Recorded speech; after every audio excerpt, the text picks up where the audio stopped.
எப்பவாவது நம்ம ஏதாவது நம்மளா முயற்சி பண்ணி பார்ப்போம் சமையல்ல அப்படிங்கிற மாதிரி சில நேரம் தோணும். அந்த சமயம்லாம் உடனே வந்து எனக்கு வந்து அத செஞ்சு பார்த்துறணும்னு தோணும். அந்த மாரி தான் இன்னைக்கு நான் வந்து மார்னிங் பிரேக்ஃபாஸ்ட் ட்ரை பண்ணேன். அதுக்கு முன்னாடி மதியம் லஞ்சுக்கு வந்து காளான் ரெசிபி வைக்கணுங்கிறதுக்காக காளான நல்லா வாஷ் பண்ணி வச்சுட்டேன். அது ட்ரை ஆயிரும்னு.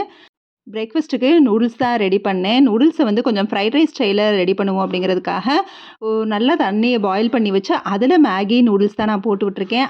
நூடுல்ஸ் கேக் போட்டு கொஞ்சமா உப்பும், எண்ணெயும் ஊத்தியாச்சு. நல்லா கொதிக்க வச்சு ஸ்டவ்வ ஆஃப் பண்ணிட்டு, அத வந்து ஸ்ட்ரெய்னர்ல மாத்தி கொஞ்சம் பச்ச தண்ணி ஊத்தி வந்து, அத வந்து நல்லா வந்து கூல் பண்ணி எடுத்துட்டேன். அப்பதான் ஒண்ணோட ஒண்ணு ஒட்டாதுன்னு.